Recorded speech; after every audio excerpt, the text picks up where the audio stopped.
Hi, this is Vivek and you are watching my channel. तो भाई चालू करते हैं, वापस से आते हैं अपनी सीरीज पे। तो सीरीज बन रही है बिजनेस स्टैटिक्स की, ठीक है भाई। चलिए, इससे पहले हमारे ऑलरेडी ही 8 चैप्टर बन चुके हैं। अगर आपने नहीं देखे तो डिस्क्रिप्शन में लिंक है, जाके फटाफट से देख के आइए। आज चलने वाले हैं 9वें चैप्टर पे, जिसका नाम है कोरिलेशन एनालिसिस, ठीक है भाई। आज हम पढ़ेंगे जो दो डाटा आपको दे रखे हैं उनके बीच में रिलेशन कैसा है। इतना सिंपल। चलिए, ये सीरीज हर कोई देख सकता है, चाहे वो बीकॉम का बच्चा हो, चाहे वो बीकॉम प्रोग्राम या ऑनर्स का बच्चा हो, कोई भी देख सकता है। सिंपल। बस आपका जो सेमेस्टर है वो मेक श्योर कर लेना, थर्ड, फोर्थ या फिफ्थ हो सकता है, ठीक है। हाँ, बाकी वाले भी देख सकते हैं कि किसी और यूनिवर्सिटी में हो सकता है, ये फर्स्ट सेमेस्टर में हो, सिक्स सेमेस्टर में, कोई भी देख सकता है। बस आपका सब्जेक्ट जो है ना वो बिजनेस स्टैटिक्स होना चाहिए। बिजनेस स्टैटिक्स एंड मैथमेटिक्स नहीं, खाली बिजनेस स्टैटिक्स होना चाहिए। आप आराम से सीरीज पूरी पूरी देख सकते हो, ठीक है भाई। तो चालू करते हैं। सबसे पहले बात आती है कोरिलेशन का मतलब क्या होता है। कोरिलेशन का मतलब होता है सर, दो डाटा के बीच में आपको रिलेशन बताना है। क्या बताना है? रिलेशन। जैसे आपने फॉर एग्जांपल देखा होगा कि मान लो कोई जज बैठा हुआ है, ठीक है। एक परफॉर्मेंस चल रही है सामने और यहाँ पे 3 जज बैठे हुए हैं। तो आपने नोटिस किया होगा कि अगर एक जज ने 10 नंबर दे दिए तो दूसरा भी जज वो कोशिश करता है कि मैं 9, 10 या फिर 8 के आसपास ही नंबर दूं, यानी अच्छे नंबर दूं। ऐसा कभी नहीं होता कि एक जज ने मान लो 10 नंबर दे दिए और दूसरे जज ने 1 नंबर दे दिया। मतलब कोई जज है जिसको बहुत अच्छा परफॉर्मेंस लगी और एक जज है जिसको बहुत बेकार परफॉर्मेंस लगी। ऐसा कभी नहीं होता, ठीक है भाई। ऐसा माना जाता है कि भाई कि फिर किस बात की जज, एक दोनों के पॉइंट ऑफ व्यू बिल्कुल अलग हो रहे हैं, पूरे ही अलग हो रहे हैं। थोड़े बहुत तो हो सकते हैं भाई डिस्प्यूट हो जाए थोड़े बहुत, लेकिन इतने पूरे अलग नहीं होते ना भाई कि एक को बहुत अच्छा लग रहा है परफॉर्मेंस और एक को बहुत बेकार लग रहा है परफॉर्मेंस। ऐसा नहीं होता। तो यानी कि देखा जाता है कि अगर दोनों में सेम सेम डाटा दिया जा रहा है, दोनों सेम सेम नंबर दे रहे हैं, तो इनमें कैसा रिलेशन है? पॉजिटिव। और वहीं पे अगर कोई ऐसा है कि एक बज मतलब एक जज दे रहा है 10 नंबर और दूसरा जज दे रहा है 1 नंबर, और वहीं पे जिसको इसने घटिया बोला कि बेकार परफॉर्मेंस रही, तो उसको इसने 10 नंबर दे दिए। सिंपल से। तो अगर ऐसा देखा जा रहा है तो यहाँ पे रिलेशन कैसा है? जिसको ये ज्यादा देगा उसको ये कम देगा, यानी दोनों एक दूसरे से उल्टे चल रहे हैं। तो इसको बोलते हैं हम क्या? नेगेटिव रिलेशन है यहाँ पे। तो बस यहाँ पे आपको रिलेशन बताना है कि जो कॉरिलेशन है या फिर जो क्या बोलते हैं डाटा दे रखे हैं आपको, उनके अंदर कैसा रिलेशन पाया जाता है। सिंपल से इतना, बहुत अच्छे। तो यहाँ पे हम समझेंगे रिलेशन कितने तरह के होते हैं। सबसे पहले टॉपिक तो types of correlation. Types of correlation मतलब रिलेशन कितने तरह के होते हैं। तो रिलेशन बेसिकली दो तरह के होते हैं। पहला होता है पॉजिटिव रिलेशन, दूसरा होता है नेगेटिव रिलेशन। पॉजिटिव रिलेशन का मतलब क्या है? अगर आपके पास दो वेरिएबल है जैसे एक्स और वाई, और वो दोनों में सेम ही चेंज हो रहा है, जैसे कि ये अगर क्या बोलते हैं 10 तो ये भी 10, ये अगर घट रहा है 9 पे आ गया तो ये भी घट रहा है 7 पे आ गया, ये अगर फिर से बढ़ने लग गया, ये हो गया 10 पे वापस तो ये भी बढ़ गया, यानी कि 9 पे 10 पे ऐसे कुछ हो गया। तो देखो, जब ये घटता है वो भी घटता है, ये बढ़ता है तो ये भी बढ़ता है, यानी दोनों सेम सेम है। तो इसको बोलते हैं हम पॉजिटिव कोरिलेशन। सिंपल, दोनों एक जैसे हैं। वहीं पे दो आपके पास फिर से डाटा है, ठीक है। तो अगर ये 10 रुपए कमाता है तो ये कमाता है 1 रुपए, यानी इसने सारा पैसा कमा लिया तो उसके पास से पैसा चला गया, और जब इसने कमा लिया पैसा तो इसके पास से सारा पैसा चला गया। सिंपल ना। तो यहाँ पे क्या है, एक कमाता तो फिर दूसरा नहीं कमा पाता, तो इसको बोलते हैं हम कैसा रिलेशन है इनके बीच में? Negative relation. सिंपल। तो जहां पे डाटा आपके उल्टे होते हैं, ऊपर नीचे होते हैं, चेंजेस जो होते हैं वो अलग अलग होते हैं, तो उसको बोलते हैं नेगेटिव रिलेशन। जहां पे सिमिलर क्या बोलते हैं चेंजेस होते हैं, उसको हम बोलते हैं पॉजिटिव रिलेशन। आगे चलते हैं। बात आता है सिंपल कोरिलेशन और मल्टीपल कोरिलेशन। सिंपल कोरिलेशन का मतलब क्या है? जहां पे जो आपके पास वेरिएबल है उनमें जो है वेरिएबल बहुत कम है, जैसे कि फॉर एग्जांपल के तौर पे दो ही वेरिएबल है, जैसे कि एक्स और वाई, तो इसको बोलेंगे हम सिंपल वेरिएबल। वहीं पे अगर आपके पास बहुत सारी वेरिएबल आ गए, जैसे कि एक्स, वाई और जेड, और फिर उसके बाद ए, बी, ऐसे ऑप्शन आ रहे हैं अगर आपके पास बहुत सारे, तो यहाँ पे क्या होगा सर, आपके पास बहुत सारे ऑप्शन आ रहे हैं और बहुत सारे ऑप्शन होने से आपके पास जो कोरिलेशन बताने के जो चांसेस हो जाते हैं वो बढ़ रहे हैं, तो इसको बोलते हैं हम क्या? Multiple correlation. Simple sir. चलिए, जहां पे दो वेरिएबल होंगे वो सिंपल कोरिलेशन, जहां पे बहुत सारी वेरिएबल होंगे वो मल्टीपल कोरिलेशन। सिंपल। बढ़िया, आगे चलते हैं। बात आती है पार्शियल और टोटल कोरिलेशन। अब पार्शियल कोरिलेशन क्या होता है और टोटल कोरिलेशन क्या होता है? जैसे आप कोरिलेशन निकालने लग गए किसी भी तरीका, जैसे अगर मैं देखो कि खेती करता हूं, मान लेते हैं खेती में अगर मैं फर्टिलाइजर डाल रहा हूं तो उससे प्रोडक्टिविटी कैसी आएगी, तो उस काम को एनालिसिस करना है, ठीक है। तो पहले कोरिलेशन के लिए हमारे पास हो गई प्रोडक्टिविटी, पहले टॉपिक को समझने के लिए प्रोडक्टिविटी, और दूसरा वेरिएबल हमारे पास क्या होगा अगर हम क्या डाल रहे हैं उसके अंदर? फर्टिलाइजर, ठीक है। तो दो वेरिएबल हमारे पास आ गए। सिंपल। तो ये हो गया टोटल कोरिलेशन कि इसके अंदर मैंने सारी चीजें ले ली, फर्टिलाइजर के अंदर मैंने कीटनाशक दवाइयां भी ले ली, मैंने केमिकल फर्टिलाइजर भी ले लिए, ऑर्गेनिक फर्टिलाइजर भी ले लिया, सीड्स की क्वालिटी भी ले ली मैंने, एचवाईवी सीड्स है या नहीं है, ठीक है, मतलब सारी चीजें ले ली। तो इसके अंदर वो सारे फैक्टर आ गए, तो इसको बोलते हैं क्या? Total correlation. अब वहीं पे अब मैं फर्टिलाइजर के में अलग अलग से कॉलम बनाने लग जाऊं, जैसे कि मैं सीड्स का अलग कॉलम बनाऊं वो कोरिलेशन चेक करने के लिए, ठीक है, अलग अलग वेरिएबल लो, तो फिर ये क्या बन जाएगा? Multiple correlation. और इसी को हम क्या बोलते हैं? अगर हम दो का एनालिसिस कर रहे हैं, यानी एक पार्ट का इसका एनालिसिस कर रहे हैं, तो उसको बोलते हैं पार्शियल कोरिलेशन। इतना सिंपल। बढ़िया। यानी अगर एनालिसिस किया जा रहा है एक बड़ी ब्रांच के किसी दो प्रोडक्ट का, तो फिर उसको क्या बोलेंगे हम? Partial correlation. जब पूरी ब्रांचेस का, बड़ी ब्रांचेस का एनालिसिस किया जाता है तो उसको क्या बोलते हैं हम? Total correlation. सिंपल इतना। आगे चलते हैं, लीनियर और नॉन लीनियर कोरिलेशन। लीनियर और नॉन लीनियर कोरिलेशन का मतलब क्या है? अगर आपके चेंजेस जो है वो सिमिलर आ रहे हैं, एक जैसे आ रहे हैं, जैसे फॉर एग्जांपल के तौर पे यहाँ पे मैंने 10 नंबर एक्वायर किए थे, फिर मेरे नंबर घटते चले गए, 9 8 7 ऐसे नंबर हो रहे हैं। वहीं पे जो दूसरा कैंडिडेट है उसके भी नंबर पहले मान लो 9 आए थे, लेकिन उसके भी आप 8 7 6 यानी कि एक एक नंबर से ही चेंज हो रहा है, जितना चेंज मेरे अंदर है उतना ही चेंज उसके अंदर आ रहा है, तो इसको हम बोलते हैं लीनियर कोरिलेशन। सिंपल। वहीं पे अगर नॉन लीनियर कोरिलेशन की बात की जाए कि अगर एक में चेंज ज्यादा हो रहा है और दूसरे में चेंज कम हो रहा है, तो उसको बोलेंगे नॉन लीनियर कोरिलेशन। सिंपल। ऐसे अलग अलग तरीके के कोरिलेशन होते हैं। ये थ्योरी वाला कंसेप्ट था जो कि आपके एग्जाम में ना के बराबर आता है, इसलिए मैंने इसको ज्यादा इंपॉर्टेंस नहीं दी है, क्योंकि मेन इंपॉर्टेंट आपके पेपर पास आने वाले हैं, इसलिए मेरे को जल्दी से जल्दी वीडियो बनानी पड़ेगी, और जो इंपॉर्टेंट टॉपिक है मैं खाली वही कवर करना चाहता हूँ। ठीक है भाई, तो इसलिए फटाफट से खत्म करते हैं इसको। ठीक है। और चैप्टर का मेन टॉपिक चालू करने से पहले अगर आप नोट्स परचेज करना चाहते हो, इस सब्जेक्ट के नहीं किसी भी सब्जेक्ट के, तो आप इस नंबर पे कांटेक्ट करके नोट्स परचेज कर सकते हो। जो भी मिनिमम अमाउंट होगा व्हाट्सएप पे पेमेंट करने के बाद आराम से आप नोट्स परचेज कर लोगे। ज्यादा महंगे नोट्स हम रखते नहीं सर, 150 से 200 के बीच में नोट्स होते हैं। ठीक है। और आपने शायद कॉन्टैक्ट किया होगा तो फिर आपको क्या पता ऑफर भी मिल जाए कुछ, तो एक बार कॉन्टैक्ट करके पक्का देखना। ठीक है भाई। चलिए, तो हम मेन टॉपिक पे आते हैं, जो एग्जाम्स में क्वेश्चन पूछे जाते हैं, वो है मेथड ऑफ स्टडिंग कोरिलेशन। यानी कोरिलेशन निकालने के लिए कितने मेथड है, कितने तरीके हैं, कितने तरीकों से हम कोरिलेशन पता कर सकते हैं। अब ज्यादातर हम बात करेंगे यहाँ पे पॉजिटिव और कोरिलेशन की और नेगेटिव कोरिलेशन की। ठीक है। बाकी कोरिलेशन के बारे में ज्यादा चर्चा नहीं होने वाली, क्योंकि वो थ्योरी बेस होती है सारे के सारे, न्यूमेरिकल प्रैक्टिकल बेस ये वाला टॉपिक है। ठीक है। चलिए, अब हमें बात करनी है कोरिलेशन कितने तरीके से निकल सकता है। तो ये सारे मेथड है जिनसे आप कोरिलेशन निकाल सकते हो। वैसे इसमें से कुछ मेथड ऐसे हैं जहाँ पे कोरिलेशन तो नहीं निकलता, लेकिन वो हेल्प कर देते हैं कोरिलेशन कैलकुलेट करने में, जैसे कि ये प्रोबेबल एरर और उसके बाद प्रॉपर्टीज ऑफ कोरिलेशन। ये दो टॉपिक ऐसे हैं जो हेल्प करेंगे कोरिलेशन को डिटरमाइन करने में। बाकी सारे जो पॉइंट्स है वो आपको कोरिलेशन निकालने में ही हेल्प करेंगे। सिंपल। सबसे पहला टॉपिक चालू होता है भाई क्या? Scatter diagram. ठीक है। स्कैटर डायग्राम से आप कैसे पता कर सकते हो कि कोरिलेशन कैसा है? जैसे कि फॉर एग्जांपल डायग्राम अगर आपको ऐसे दे रखा है, जैसे आपने देखा होगा डिमांड कर, यहाँ पे शो होता है प्राइस, यहाँ पे शो करते हैं क्वांटिटी। तो अगर आपके डाटा के सारे पॉइंट जो है वो ऐसे ही लगे हुए एक लाइन में, ठीक है, एक लाइन में ही सारे के सारे पॉइंट लगे हुए, ठीक है, एक लाइन में सारे पॉइंट लगे हुए एक ही लाइन में बिल्कुल, तो इसको बोलते हैं हम क्या? Negative correlation. क्या बोलते हैं इसे? Negative correlation. क्यों? क्योंकि अगर एक चीज बढ़ रही है तो दूसरी चीज घट रही है, और एक चीज अगर घट रही है तो फिर दूसरी चीज क्या हो रही है? बढ़ रही है। मैंने बताया भी था डिमांड कर्व में कैसा रिलेशन होता है? नेगेटिव रिलेशन होता है। इस वजह से अगर पॉइंट यहाँ पे ज्यादा है तो ये वाला कम हो गया, तो ये इसको बोलते हैं नेगेटिव कोरिलेशन। सिंपल। बढ़िया। और इसको एक्चुअल में अगर बोला जाए तो पूरा बोलते हैं इसको परफेक्ट नेगेटिव कोरिलेशन। ठीक है।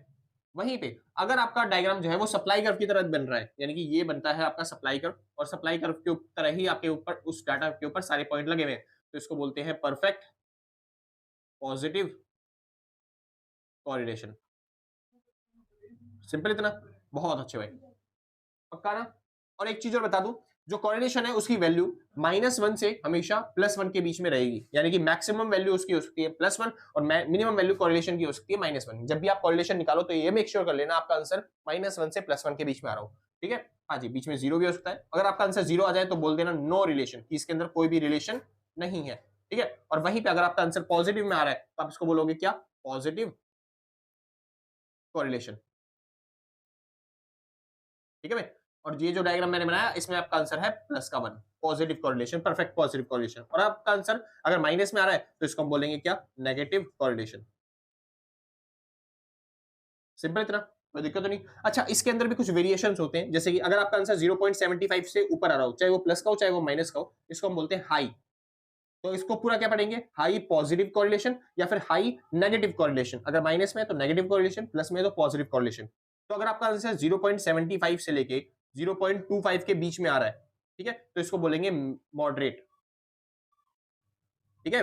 हाँ जी, अगर आपका आंसर 0.75 से 0.25 के बीच में आ रहा है तो moderate high correlation positive correlation या फिर मॉडरेट नेगेटिव कोरिलेशन, इस तरीके से। और 0.25 से नीचे आ रहा है आपका आंसर, चाहे वो प्लस का हो चाहे माइनस का हो, तो उसको आप बोल दोगे लो। लो लो पॉजिटिव कोरिलेशन या फिर लो नेगेटिव कोरिलेशन, कैसा भी आपका आंसर आ सकता है। इतना सिंपल भाई। हाँ जी, तो स्कैटर डायग्राम से आप इस तरीके से कोरिलेशन फाइंड आउट कर सकते हो। वैसे और भी तरीके हैं, मतलब और भी स्कैटर डायग्राम होते हैं जिसको मैं समझाना चाहूँ तो यहाँ पे समझा सकता हूँ। जैसे कि अगर आपको डाटा दिख रहा है कुछ इस तरीके का, इस तरीके का मतलब आप साफ साफ देख सकते हो ना कि ये जो स्कैटर डायग्राम है थोड़ा सा डिवाइड हो चुका है, पॉइंट जो है ना वो एक लाइन में नहीं आ रहे, तो ये परफेक्ट तो नहीं है। और परफेक्ट नहीं है, लेकिन हमको दिख रहा है कि ये कैसा डायग्राम बन रहा है, डिमांड की तरह है सप्लाई की तरह, हाँ जी डिमांड की तरह, तो कैसा रिलेशन है, नेगेटिव। तो आप बोलोगे ये नेगेटिव रिलेशन वाला तो है, लेकिन ये उतना ज्यादा परफेक्ट नहीं है, तो परफेक्ट नहीं है तो इसको हम बोलते हैं लो नेगेटिव कोरिलेशन, सिंपल। और वहीं पे अगर आपको डायग्राम कुछ इस तरीके का दिखाई देगा, तो ये सप्लाई कर्व की तरह दिख रहा है, लेकिन ये भी परफेक्ट नहीं है, तो इसको बोलेंगे क्या, लो पॉजिटिव कोरिलेशन। इतना समझ में आ गया भाई, कोई दिक्कत नहीं है। और वहीं पे अगर आपको कुछ डायग्राम ऐसा दिखाई दिया कि आपको पता नहीं चल रहा कि वो डायग्राम कैसा है, पॉजिटिव साइड जा रहा है या फिर नेगेटिव साइड जा रहा है, ठीक है, आपको पॉइंट्स ऐसे दिखाई दिया, आपको लिख रहा है कुछ पता ही नहीं चल रहा है इसमें रिलेशन कैसा है, तो बोल दोगे यहाँ पे रिलेशन कैसा है, यहाँ पे बोलोगे नो रिलेशन, कोई भी रिलेशन नहीं है, तो यहाँ पे कोरिलेशन कितना होगा, 0। समझ में, कोई दिक्कत तो नहीं। हाँ जी, यहाँ पे हमने सीखा कि स्कैटर डायग्राम से हम कैसे फाइंड आउट कर सकते हैं कि कोरिलेशन की वैल्यू क्या है और कोरिलेशन कैसा है हमारा, सिंपल से। चलिए अब हम समझेंगे ग्राफिकल मेथड से कि हम कोरिलेशन कैसे फाइंड आउट कर सकते हैं, ठीक है, जिसके लिए मेरे को ये वाला टॉपिक मिटाना पड़ेगा। अगर आपने नोट कर लिया तो फटाफट से एक बार उतारिए, फिर उसके बाद हम आगे चलते हैं, ठीक है भाई, फटाफट से नोट कर लेना भाई, किसी को कोई डाउट हो तो कमेंट में बता देना।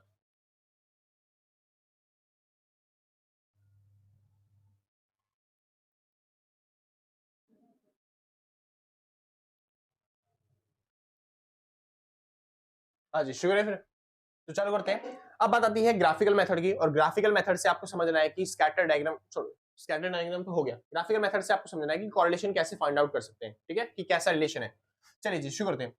तो आपको डाटा के अंदर जैसे कि फॉर एग्जांपल यहाँ पे ईयर दे देगा, कि आपको ईयर दे रखा है 2010, 2011, 2012, 13, 14, 15, ठीक है ना। उसके बाद आपको दे देगा एक फैमिली की इनकम और एक फैमिली के एक्सपेंडिचर। तो एक फैमिली है जो कि इनकम कमा रही है, पैसे कमा रही है, जिसने स्टार्टिंग में कमाए 100 रुपए, फिर उसकी इनकम बढ़ती चली गई 200, फिर 300, फिर 400, अगली 500 और अगले में 600, ठीक है। अब वो फैमिली जो है वो खर्चे भी बढ़ाती है अपने, तो पहले वो कितने रुपए खाती थी, 80 रुपए, फिर वो खाने लगे 120 रुपए, 120 नहीं, थोड़ी वैल्यू अच्छी ले लेते हैं ताकि ज्यादा बेटर रहेगा। पहले वो 100 रुपए कमाते थे तो 100 रुपए पूरा खा जाते थे, लेकिन अब उन्होंने कंजम्पशन थोड़ा सा बढ़ा दिया, 150 हो गया कंजम्पशन, क्योंकि उतनी स्पीड से नहीं बढ़ता कंजम्पशन, इस वजह से। तो उनका खर्चा अगली बार हो गया कितना, 200, अगली बार उनका खर्चा हो गया मान लेते हैं 300, और अगली बार उनका खर्चा हो गया 350, और लास्ट बार उनका खर्चा हुआ कितना, 400 हुआ, ठीक है। तो इस तरीके से आपके पास चलता है डाटा है, और क्या है आपको ग्राफिकल मेथड का यूज करना है और आपको बताना है कि यहाँ पे कैसा रिलेशन होगा। तो कैसे बनाएंगे, देखिए ध्यान से, नीचे में दिखा देता हूँ ईयर जो भी बनेगा, यानी 2010 से 15 तक, तो ये हो गया 2010, ये हो गया 2011, फिर 12, फिर 13, यहाँ पे 14 और लास्ट में 15। यहाँ पे देखते हैं खर्चे, तो खर्चे मतलब 100, 200, उसके बाद 300, 400, 500 और लास्ट 600। चलिए तो अब देखते हैं, पहले इनकम का डायग्राम बना लेता हूं मैं। इनकम 2010 में थी 100 रुपए, तो 100 रुपए मेरी इनकम थी स्टार्टिंग में, ठीक है जी। उसके बाद 200 रुपए इनकम हो गई, उसके बाद 200 इनकम हुई, उसके बाद हमारी इनकम 300 हुई, उसके बाद हमारी इनकम 400 हो गई, उसके बाद हमारी इनकम कितनी हो गई, 500, 500, और उसके बाद लास्ट में हमारी इनकम हो गई 600। भाई थोड़ा सा टेढ़ा बन सकता है क्योंकि मैं स्केल का तो यूज कर नहीं रहा, तो इसलिए अपने हिसाब से बना ले रहा। तो ये रहा हमारा इनकम का डायग्राम।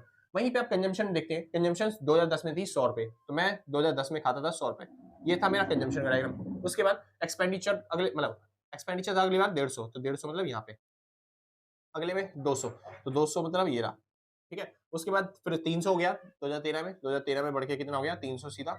उसके बाद हमारा हो गया 400, 300 के बाद 400, 200, 300 नहीं, 400 नहीं, 350 हुआ, सॉरी, तो हो गया 350, और 350 के बाद हो गया 400, तो 400 कहाँ पे है, ये रहा 400, तो ये हो गया 400, सिंपल सर। तो आपका कंजम्पशन का डायग्राम जो बनेगा वो इस तरीके से बनेगा। आपको दिखाई दे रहा है कि यहाँ पे इनकम भी बढ़ रही है और कंजम्पशन भी बढ़ रहा है, दोनों सेम है, तो यहाँ पे कैसा रिलेशन है, यहाँ पे पॉजिटिव, ठीक है। अगर कंजम्पशन हमारा घट रहा होता तो फिर, और ये बढ़ रही होती, यानी अगर क्रॉस लगता कहीं पे भी, तो उसको हम बोलते हैं कि कैसा रिलेशन है वहाँ पे, नेगेटिव। लेकिन यहाँ पे दोनों ही बढ़ रहे हैं, दोनों में सेम ही चलते देखा जा रहा है कि डायग्राम दोनों का सेम ही है, सेम ही रिलेशन के साथ साथ, ठीक है। तो इसको बोलेंगे हम क्या, पॉजिटिव रिलेशन। इतना समझ में आ गया, कोई दिक्कत तो नहीं है ना, बहुत अच्छे। आगे चलते हैं, सबसे इंपॉर्टेंट टॉपिक आता है कार्ल पियर्सन का, चलते कोरिलेशन निकालने का टॉपिक। और कार्ल पियर्सन का सर एग्जाम में पक्का पक्का क्वेश्चन आता है, तो इसलिए ध्यान से समझ लेना अच्छे तरीके से, वरना कोई दिक्कत हो सकती है, ठीक है भाई। जिसको नोट करना है फटाफट से नोट करो। हाँ भाई शुक्र है फिर। तो बात आती है इस बार, दो फॉर्मूले हैं कार्ल पियर्सन के, कार्ल पियर्सन के कोरिलेशन समझना है, और दोनों ही फॉर्मूले बहुत इंपॉर्टेंट है, और दोनों फॉर्मूले में ज्यादा कुछ खास है नहीं, दोनों ही सेम फॉर्मूले हैं, ठीक है। तो एक बार समझते हैं कि कैसे निकलता है कार्ल पियर्सन का कोएफिशिएंट, मतलब कोरिलेशन। सबसे पहला फॉर्मूला जो है वो है सिग्मा छोटा एक्स और छोटा वाई अपॉन में n standard deviation of x और स्टैंडर्ड डेविएशन ऑफ वाई। दूसरा जो फॉर्मूला है बिल्कुल सेम वही फॉर्मूला है, सिग्मा छोटा एक्स और छोटा वाई बस इस बार क्या है, अंडर द रूट के अंदर सिग्मा छोटा एक्स का स्क्वायर मल्टीप्लाई में सिग्मा छोटे वाई का स्क्वायर। सिंपल। आप किसी भी फॉर्मूले को लगा के ये जो कार्ड पियर्सन से जो कॉरिलेशन निकालना होता है आप वो कैलकुलेट कर सकते हो। सिंपल। चलिए, एग्जाम में सबसे ज्यादा पूछा जाता है भाई वो ये वाला मेथड। ठीक है, आप कोई सा भी फॉर्मूला लगा के कर सकते हो आराम से। मैं करवा देता हूँ सर दोनों मेथडों से, जैसा आपको अच्छा लगे वैसा कर लेंगे। ठीक है जी, तो सबसे पहले चालू करते हैं पहला मेथड। पहले मेथड से कॉरिलेशन कैसे निकलेगा। आपको मान लो कोई डाटा दे रखा है, ये एक्स है ये वाई है, ये दे रखा है 10 20 30 40 50। उसके बाद वाई दे रखा है कितना, ये मान लेते हैं 20 30 40 50 और 60। ठीक है, और वो कह रहा है कि इसमें कोरिलेशन कैलकुलेट करिए। कोरिलेशन कैलकुलेट करने के लिए हमें बड़ा एक्स और बड़ा वाई नहीं चाहिए होता, हमें चाहिए होता है छोटा एक्स और छोटा वाई। अब ये छोटा एक्स और छोटा वाई कैसे निकलता है, तो छोटा एक्स निकालने के लिए जो बड़ा एक्स है ना उसमें से बड़े एक्स का मीन माइनस करना पड़ेगा, और छोटा वाई निकालने के लिए आपको जो बड़ा वाई है उसमें से आपको माइनस करना पड़ेगा बड़े वाई का मीन। सिंपल इतना। तो सबसे पहले इसका मीन निकालते हैं। आपको पता है एक्स का मीन कैसे निकलता है, ये निकलता है सिग्मा एक्स अपॉन में एन। बचपन में आपने सीखा होगा, सिग्मा एक्स मतलब इनका टोटल जो कि हो जाएगा 150 अपॉन में 5 करेंगे डिवाइड, तो ये हो जाएगा आपका आंसर कितना, ये हो जाएगा 30। ठीक है, इसके अलावा आपको निकालना है वाई का मीन। वाई का मीन निकलेगा सिग्मा वाई अपॉन में एन, और सिग्मा वाई कितना है भाई, सिग्मा वाई कितना है, हाँ जी ये हो गया 200 अपॉन में कितना हो गया 5, और 5 से इसको काट देंगे तो आपका आंसर कितना आ जाएगा 40। सिंपल से इतना। बहुत अच्छे। तो आपने अपने यहाँ पे आपने कैलकुलेट कर लिए दोनों के मीन। अब निकालते हैं छोटा एक्स और छोटा वाई की वैल्यू। छोटा एक्स कैसे निकलता है, एक्स में से मीन घटा के, तो 10 में से अगर 30 जाएंगे तो बचेगा यहाँ पे माइनस का 20, 20 में से 30 गए तो माइनस का 10, फिर 0 फिर 10 और 20। सेम इसी तरीके से यहाँ पे भी 20 10 0 10 और 20। सिंपल। अब स्टैंडर्ड डेविएशन निकाल रहे हैं क्योंकि हम, इसलिए हमको इसको पॉजिटिव में चेंज करना पड़ेगा। हमें क्या करना पड़ेगा, स्क्वायर करना पड़ेगा। तो स्क्वायर कर लेते हैं एक बार। तो एक्स का स्क्वायर ये हो जाएगा, छोटे एक्स का स्क्वायर ये हो जाएगा कितना 400, ये हो जाएगा 100, ये 0 100 और 400। Simple sir. सेम ऐसे ही वाई का स्क्वायर कर लेते हैं एक बार, तो ये हो जाएगा हमारे पास 400 100 0 100 और यहाँ पे 400। इतना सिंपल। बहुत अच्छे। जितना भी अभी तक आपने किया बहुत अच्छी बात है, आपको बहुत अच्छी चीजें आती हैं। चलिए जी, अब हमें क्या निकालना है, स्टैंडर्ड डेविएशन। तो स्टैंडर्ड डेविएशन कैसे निकलता है, कुछ आइडिया है आपको, थोड़ा बहुत कुछ आइडिया हो आपको। बढ़िया जी, आपको पता है सब चीज आती है आपको। तो स्टैंडर्ड डेविएशन का फॉर्मूला होता है सिग्मा छोटा एक्स स्क्वायर अपॉन में एन। ये होता है किसका फॉर्मूला, स्टैंडर्ड डेविएशन का। आपने पहले ही सीख रखा है। ठीक है भाई, बेस्ट। तो चालू करते हैं। यहाँ पे इसका टोटल कितना हो गया एक्स का स्क्वायर, तो 400 500 ये हो गया 1000। सिंपल इतना। चलिए जी सॉल्व करते हैं। तो अंडर द रूट 1000 अपॉन में एन। नंबर्स कितने हैं यहाँ पे नंबर मेरे को दिखाई दे रहे हैं 5, तो 5 लगा दिए, और 5 से नंबर से काट देंगे इसे, तो ये कितना हो जाएगा, ये हो जाएगा 200। तो ये हो गया under the root 200। Simple. Same ऐसे ही हम निकाल लेते हैं स्टैंडर्ड डेविएशन ऑफ वाई, जिसका फॉर्मूला क्या बनेगा, इसका फॉर्मूला बनेगा सिग्मा वाई स्क्वायर अपॉन में एन, और सिग्मा वाई स्क्वायर का टोटल इसी अब भी आया कितना 1000 1000। तो चलिए जी पुट कर देते हैं वैल्यू, तो ये हो गया 1000 अपॉन में 5 अंडर द रूट, तो इसका भी आंसर आ गया अंडर द रूट 200। सिंपल इतना। बहुत अच्छे। अभी तक जो आपने किया वो बेस्ट किया। बस हमें एक चीज और निकालनी है, क्योंकि हम कोरिलेशन निकाल रहे हैं स्टैंडर्ड डेविएशन नहीं, तो हमें चाहिए छोटा एक्स और छोटा वाई। आपको फॉर्मूला में बता रखा है ऊपर, सबसे पहले क्या चाहिए, छोटा एक्स और छोटा वाई। चलिए जी कैलकुलेट करते हैं। तो ये हो गया 20 मल्टीप्लाई में 20 ये हो गया 400, 40 मल्टीप्लाई में 10 ये हो गया कितना, ये हो गया 100, उसके बाद 0 100 और 400, टोटल कितना आ गया 1000। चलिए जी फॉर्मूला लगाते हैं हम स्टैंडर्ड कोरिलेशन का।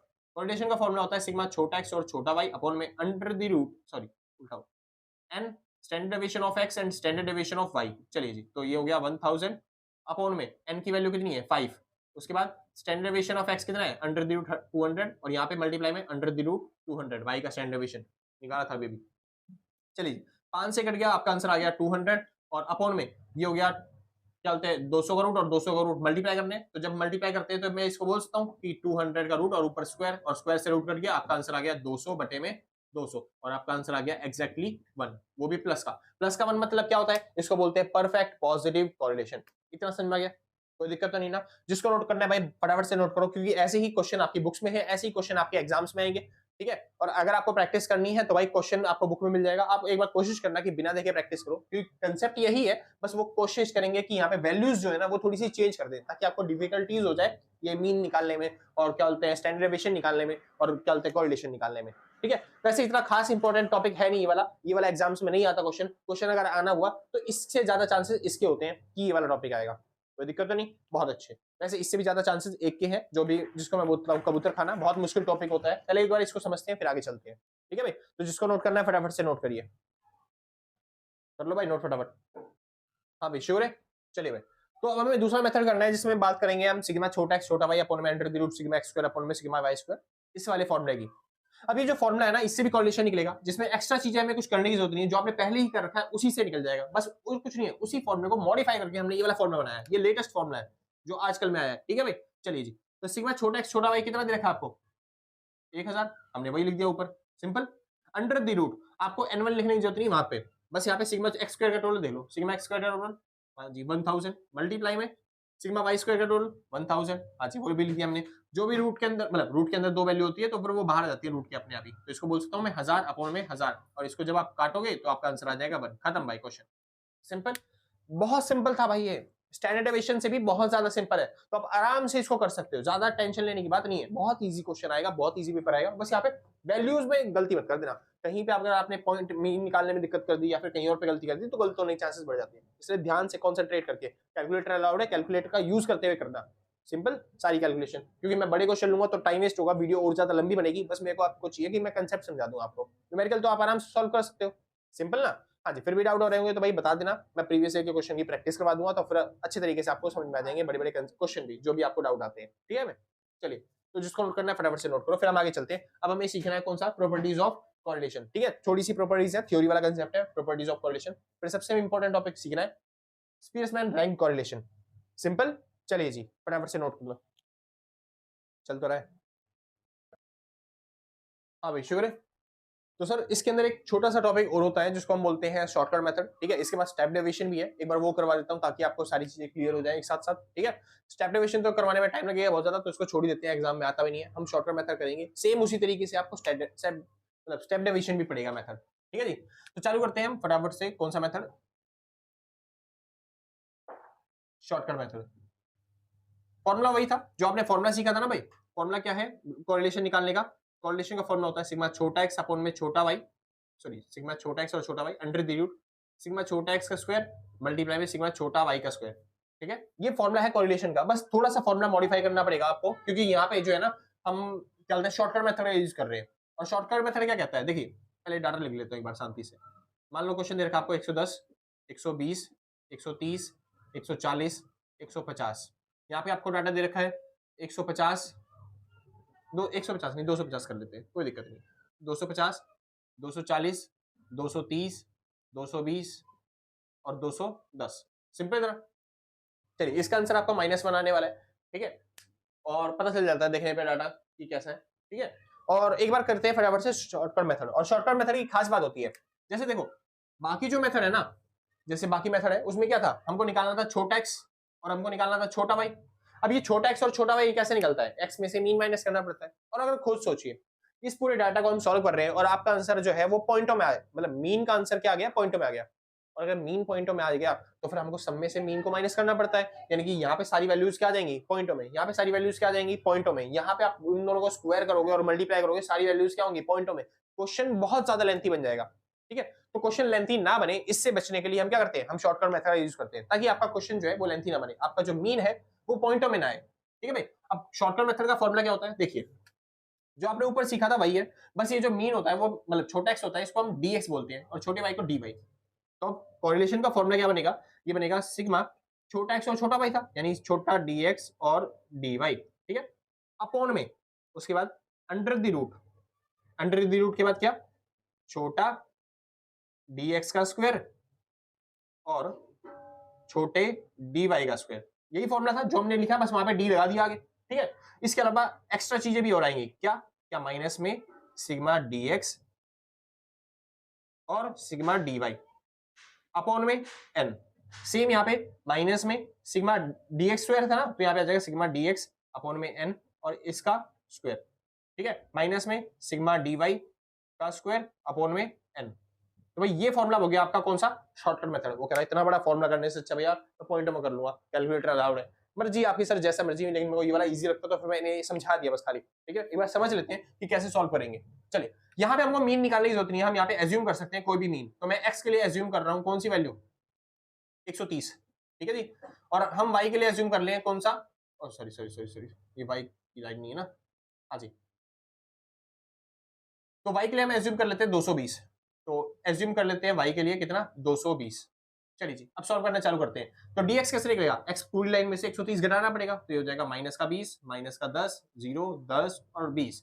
उसके बाद dy कैसे निकलेगा, इस पूरी लाइन में से आपको 220 घटाना पड़ेगा, तो इसमें से ये क्या बच गया यहाँ पे 30 20 10 0 और यहाँ पे हो गया माइनस का 10। इतना सिंपल। चलिए करना वैसे ही जैसे पहले आप कर रहे थे, अब आपको स्क्वायर करना है छोटे x का, तो हो जाएगा छोटे x का स्क्वायर यानी डी एक्स स्क्वायर और यहाँ पे हो जाएगा डी वाई का स्क्वायर। ठीक है जी, तो इसको आप स्क्वायर कर लेंगे फटाफट से। तो 20 का स्क्वायर हो गया यहाँ पे 400, यहाँ पे हो गया 100 0 100 और उसके बाद 400, यहाँ पे हो जाएगा 900 उसके बाद 400। ठीक है, उसके बाद हो जाएगा 100 0 और लास्ट में 100। अब हमें क्या करना है, छोटा डी एक्स और डी वाई को मल्टीप्लाई करना है, तो मल्टीप्लाई कर लेते हैं। तो 3 2 हो गया 6 यानी कि 600, 2 एकदम हो गया 2 यानी 200, 10 का 0 ये भी 0 और 10 एकदम 10 यानी कि 20 मतलब 200। सिंपल सर, और ये सारी वैल्यू माइनस में आई है क्योंकि एक प्लस का था एक माइनस का था इस वजह से। चलिए जी अब फटाफट से सॉल्व कर लेते हैं। पिछली बार मैंने आपको बताया था कि हमने 3 का टोटल किया था, लेकिन ये शॉर्टकट मेथड है इसलिए आपको 5 का टोटल करना पड़ेगा लास्ट में, क्योंकि उसमें आपको dx का टोटल भी चाहिए ना यहाँ पे, जैसे यहाँ पे और यहाँ पे dy का टोटल। चलिए जी करते हैं। 600 700 800 900 और 1000, ये हो गया 1000, वो भी कौन सा माइनस का। इसका टोटल कर लेते हैं, तो 900 1000 हो गया 1500 1500। इसका टोटल कर लेते हैं 400 1 500 यानी कि ये हो गया 1000। चलिए इसका टोटल हो जाएगा कितना, 10 से 10 कट गया 50 और इसका टोटल हो गया कितना 30 30 से 30 कट गया, इसका आंसर आ गया 0। ठीक है जी, चलिए शुक्र है, बहुत अच्छे। अब उसके बाद ये वाला फॉर्मूला लगाते हैं और वैल्यू पुट करते हैं। तो सबसे पहली चीज हमें चाहिए सिग्मा dx और dy का मल्टीप्लाई का टोटल, तो ये टोटल आ गया कितना 1000, तो यहाँ पे 1000 माइनस में dx और dy को मल्टीप्लाई करना है, तो dx की वैल्यू 0 मल्टीप्लाई में 50, यही था ना dx और dy को मल्टीप्लाई करना है, और बोन में n कितना है नंबर 5। ठीक है भाई, चलिए अब उसके बाद यहाँ पे अंडर द रूट लगा देते हैं बहुत बड़ा। उसके बाद यहाँ पे था dx स्क्वायर कितना है 1000, बेस्ट परफेक्ट, माइनस में सिग्मा dx ये हो गया 0 अपोन में इसका स्क्वायर करना था एक बार और अपोन में 5 खत्म।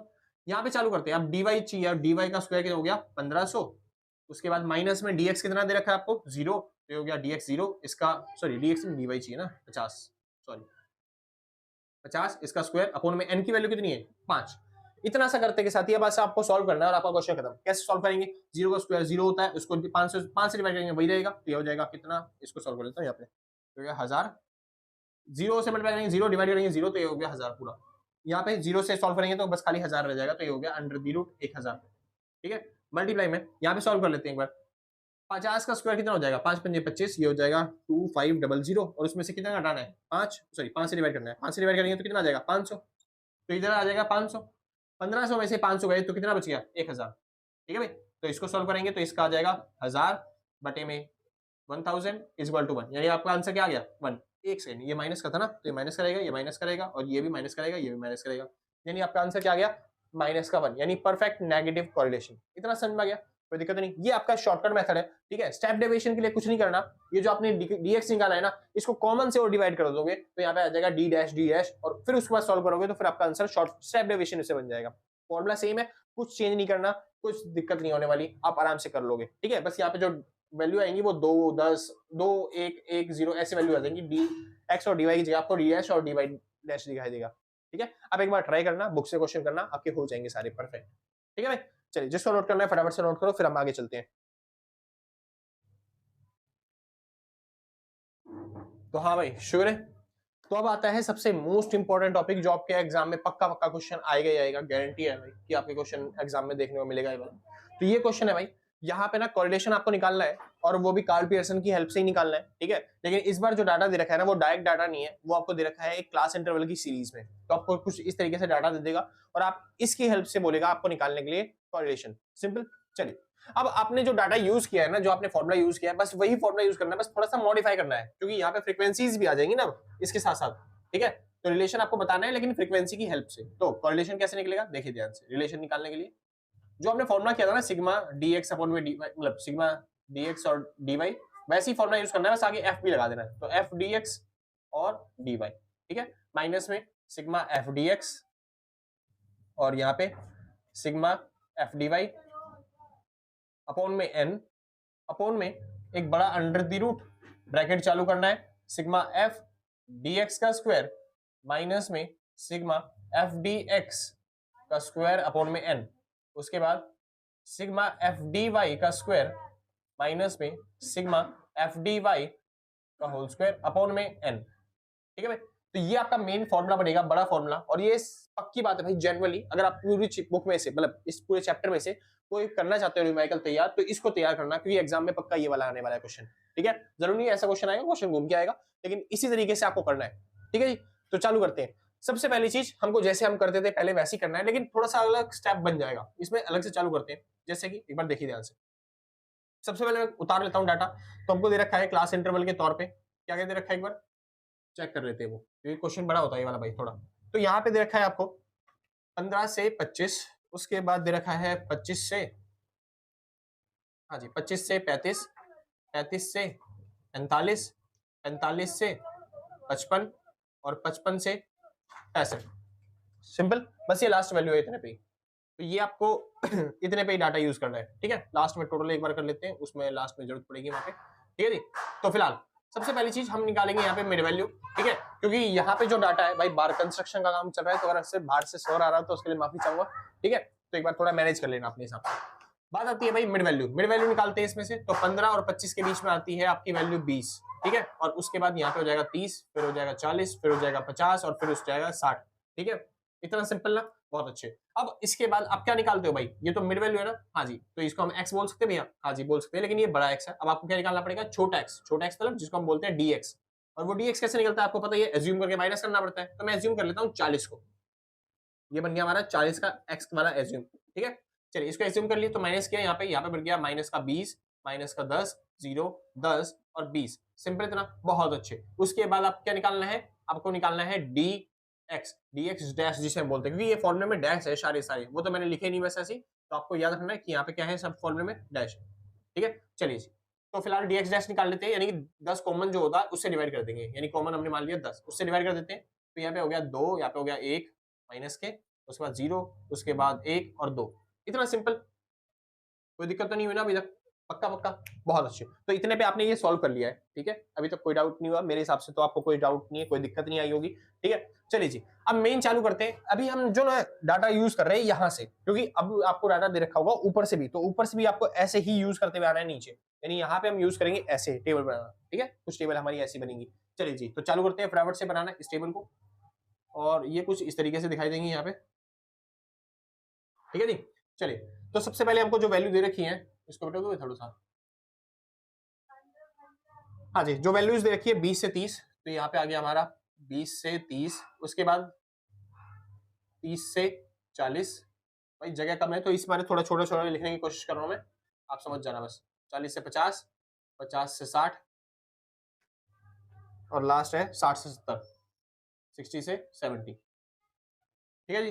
तो इतना हमारा बन गया पूरा पूरा कबूतर खाना बोलता हूँ मैं, ठीक है। तो आपको भी ऐसे ही बनाना है वहाँ पे एग्जाम्स में। अब उसके बाद हमें क्या निकालनी है अगले स्टेप में, मिड वैल्यू, जैसे आपको पता ही है। तो यहाँ पे हम निकालेंगे मिड वैल्यू, और मिड वैल्यू 20 और 30 के बीच में क्या आ गई भाई, 20 और 30 के बीच में आता है कितना, ये आता है भैया 15, और नहीं 15 क्या है 25, ठीक है। 30 और 40 के बीच में आता है 35, यहाँ पे 45, यहाँ पे 55 और लास्ट में 65।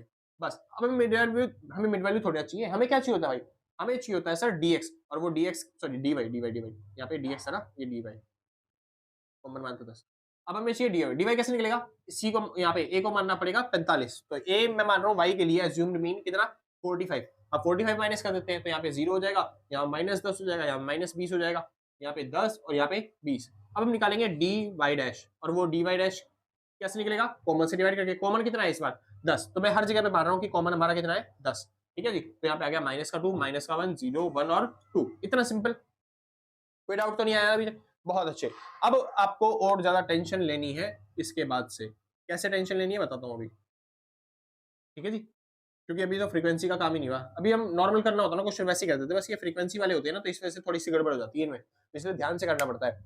चलिए जी, अब चालू करते हैं फ्रीक्वेंसी लिखना। तो मेरे को दिखा है इस साइड की फ्रीक्वेंसी जो देखी है वो ये दे रखी है, यानी 17 37, तो मैं यहाँ पे लिख देता हूँ पहले डायरेक्टली, हो गया 17, उसके बाद हमको चाहिए कितना 37, फिर है 15 25 और लास्ट में कितना है 6, ठीक है। और इसकी फ्रीक्वेंसी लिख देते हैं नीचे वाले की, ये हो गया 5, उसके बाद 20 44, 20 44, उसके बाद दे रखा है 24 700, 24 7 और यहाँ पे टोटल दे रखा है 100, ठीक है जी। चलिए आगे चलते हैं, ये फ्रीक्वेंसी है, ठीक है, वाई की, और ये फ्रीक्वेंसी है एक्स की, ठीक है जी। चलिए अब बीच की फ्रीक्वेंसी भी भर देते हैं साथ साथ लगे, तो हो गया 5 उसके बाद हो गया 9 और 10, उसके बाद हो गया 3 25 12 4, 3 25 12 और 4, और इसके बाद दे रखा है भाई 2 2 16 2, 2 2 16 और 4, ठीक है। उसके बाद दे रखा है 5 और 2, तो 5 और 2, ठीक है। अभी इस डब्बे का क्या काम है वो अभी बताता हूँ, ठीक है, बीच वाले का। फिलहाल जो अभी हमने कर रहा है उस हिसाब से करते हैं, थोड़ा सा और आगे एडवांस तरीके से, ठीक है जी।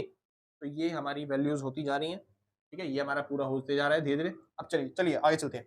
तो हमें फॉर्मूले में देख रहा है, हमें सबसे पहले चाहिए होता है डी एक्स डैश, और हमें डी वाई डैश चाहिए, उसके बाद उनका स्क्वायर वाला भी चाहिए। तो हम यहाँ पे निकालेंगे डी एक्स डैश, ठीक है। चलिए तो डी एक्स मतलब डी डैश, आपको याद होगा,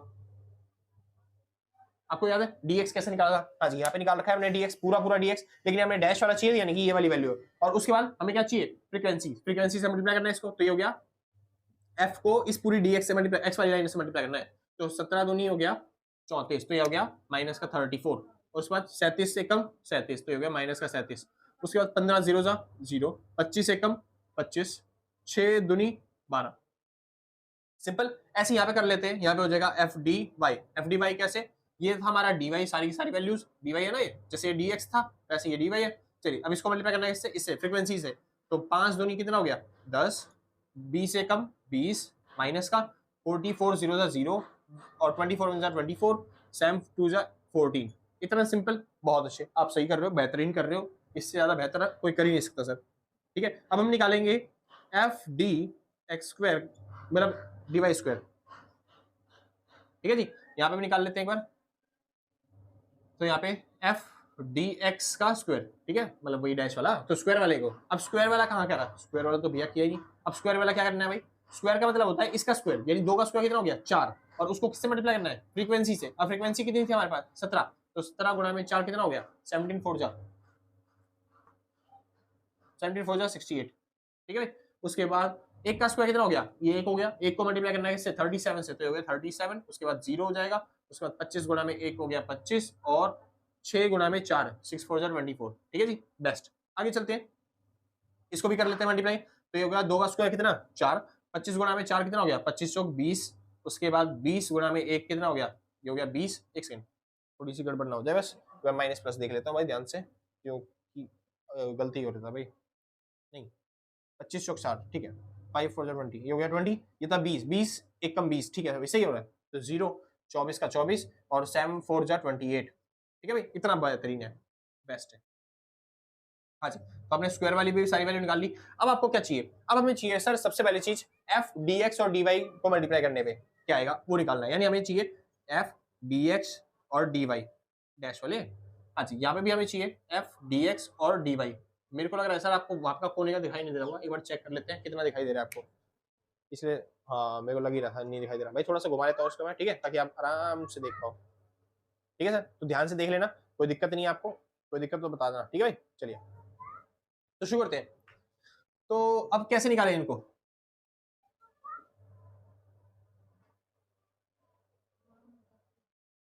चलिए अब ये वैल्यू कैसे निकालनी है देखिए ध्यान से। तो सबसे पहली बात आती है फ्रीक्वेंसी से मल्टीप्लाई करना पड़ेगा किसको? dx डैश मतलब dx डैश और dy डैश को। तो फ्रीक्वेंसी अब वो वाली मत लेना, ये जो अंदर वाली फ्रीक्वेंसी है ना, इन फ्रीक्वेंसी का यूज करना, ठीक है भाई।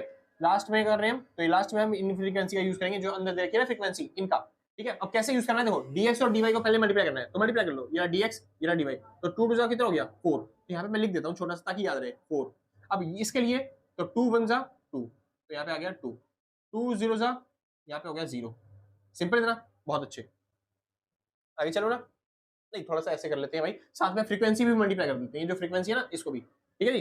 तो ये हो गया 2 2 जा 4, 4 5 जा 20, तो ये हो जाएगा सीधा 20, 1 1 2 जा 2, 2 और 9 से मल्टीप्लाई किया, ये हो गया 18, ठीक है जी। तो ये 18, और इसको करेंगे तो कुछ नहीं, और यहाँ पे तो डैश था ही, ठीक है खाली थी। एक बार हम समझते हैं कैसे। मैं कह रहा हूँ पहले तो इन दोनों मल्टीप्लाई करो, और जो भी यहाँ पे वैल्यू होगी उससे मल्टीप्लाई करो, क्योंकि ये फ्रीक्वेंसी है, ये डी एक्स है, ये डी वाई है, बस ये इन तीनों मल्टीप्लाई करना है तब वो निकलेगी वैल्यू। जैसे कि फ्रीक्वेंसी हो गई 10, dx हो गया 1 माइनस का, और क्या बोलते हैं यहाँ पे dy कितना है माइनस का 1, तो 1 कम हो गया 1, और 10 से मल्टीप्लाई किया कितना हो गया? ये हो गया 10।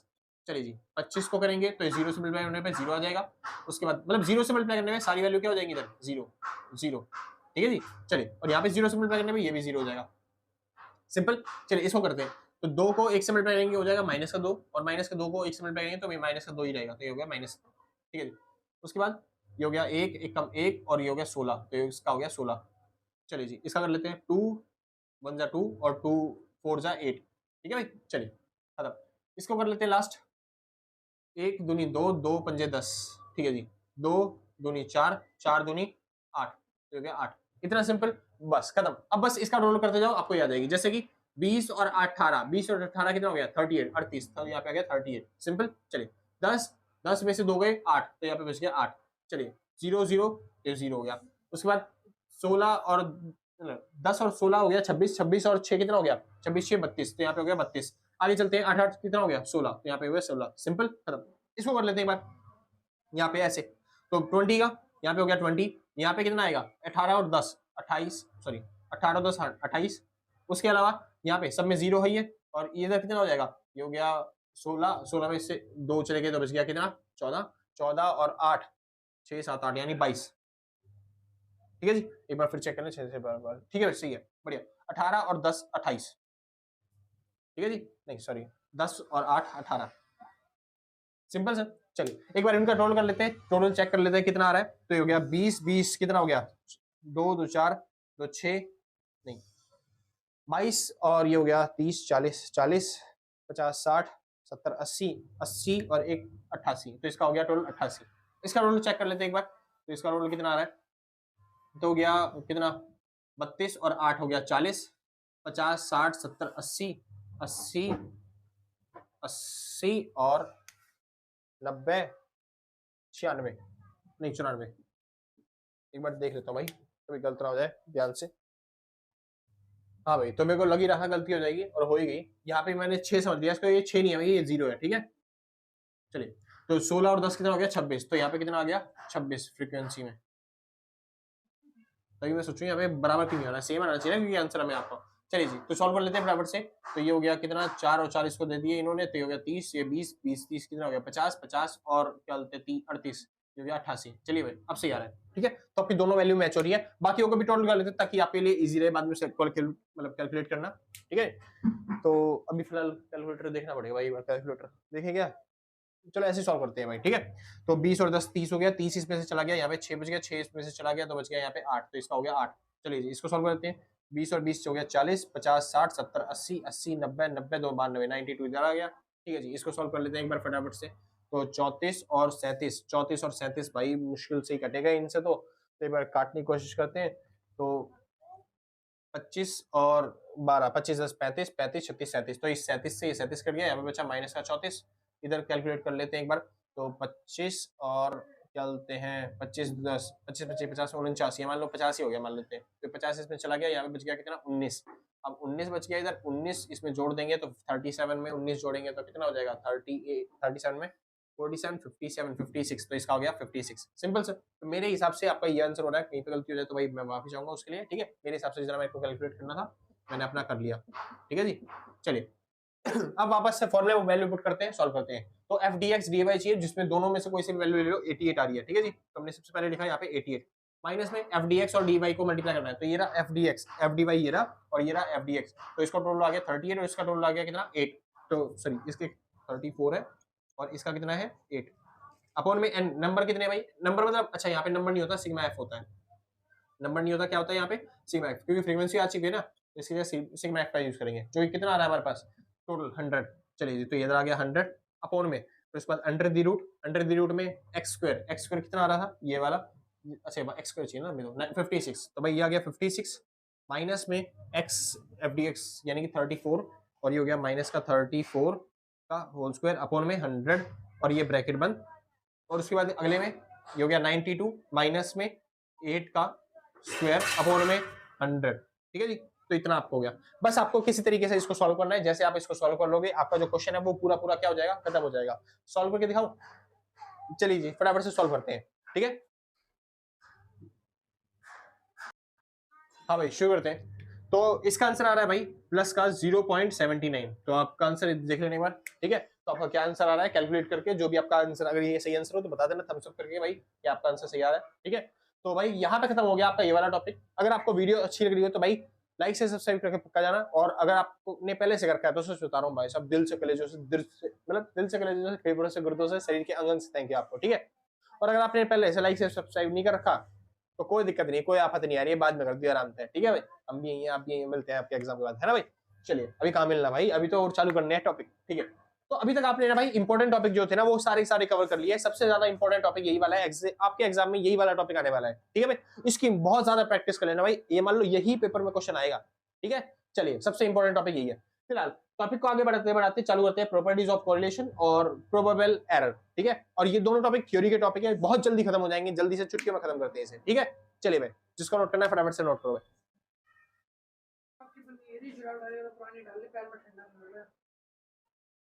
हाँ भाई शुक्र है फिर, तो चालू करते हैं। अब टॉपिक आती है, बात आती है किसकी, प्रॉपर्टीज ऑफ कोरिलेशन की। अब जैसे कि मैंने आपको स्टार्टिंग में बताया था प्रॉपर्टीज क्या है कोरिलेशन की।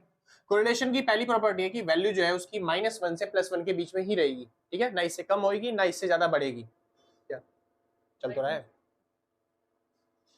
प्रॉपर्टीज इसकी वही है कि इसकी प्रॉपर्टीज -1 से +1 के बीच में रहेगी, ठीक है भाई। चलिए, और मैंने ये भी बताया था साथ साथ अगर 0.75 से बड़ी वैल्यू होगी तो इसको बोलेंगे हाई कोरिलेशन, और 0.25 से छोटी वैल्यू होगी तो उसको बोलेंगे लो कोरिलेशन, और इनके बीच में रही तो मॉडरेट कोरिलेशन, ठीक है। चलिए दूसरी चीज, independent from change in scale और change in origin. Change in scale और चेंज इन ओरिजिन से जो होती है ना कोरिलेशन, वो इंडिपेंडेंट होती है। मतलब क्या होता है इसका, कि जो कोरिलेशन में जो भी डाटा दिया होता है उसमें आप कोई भी वैल्यू जोड़ दो, कोई भी वैल्यू घटा दो, कोई भी वैल्यू मल्टीप्लाई कर दो, कोई वैल्यू डिवाइड कर दो, उससे पूरे आपके जो कोरिलेशन है, रिलेशन है, उस पर कोई भी इफेक्ट नहीं पड़ने वाला, ठीक है जी। चलिए आगे चलते हैं।